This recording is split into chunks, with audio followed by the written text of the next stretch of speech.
hindi ako susulpot! Isa ka ba? Anong ginagawa niyo? Ha? Nakabidyo kayo. Pangangaliwa ang madalas na ugat ng problema sa pagkasira ng anumang relasyon. Sa public service TV program ni Senator Raffy Tulfo, isa yan sa madalas na itinutulog na kaso para aksyonan. Isa sa kwentong nagtrending sa kanilang programa, ang minsang maaktuhan ng isang ginang ang kanyang mister na nasa isang kwarto kasama ang kanyang kalaguyo. Anong ginagawa niyo? Ha? Nakabidyo kayo. Sa usapin ng pakikiapid, paano ipaglalaban ng legal na asawa ang kanyang karapatan? Ang buong detalye bibigyang linaw kasama si Attorney Enrique Buco de la Cruz sa Legal Bato.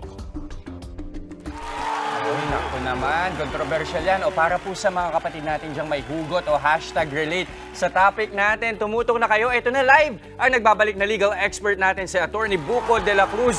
Good morning sa iyo, Attorney Buco. Good morning. Oo, buti naman pag-usapang kabit, talagang pupunta ka rito. Nasa studio, ha?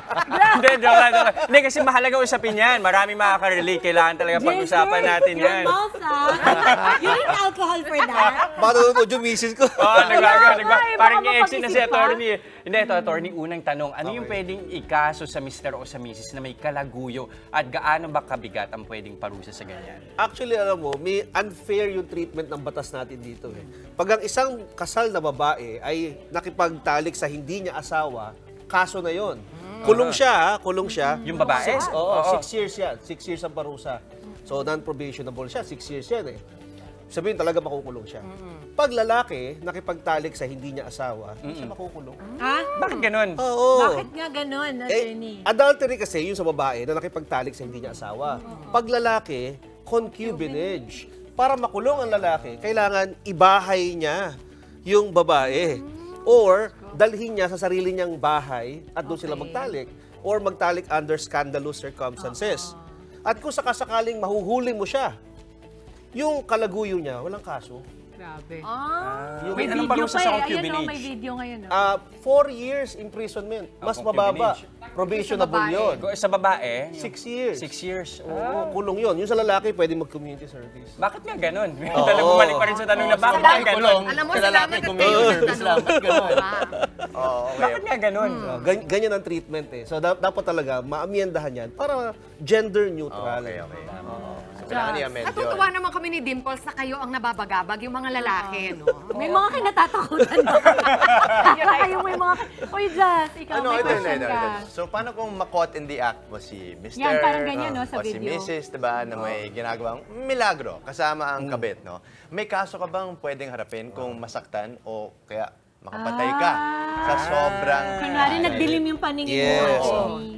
Ito maganda sa batas natin. Ito gender neutral ha. Kahit sino ang mahuli mo, pag sinaktan o napatay mo sila, wala kang pananagutan sa batas.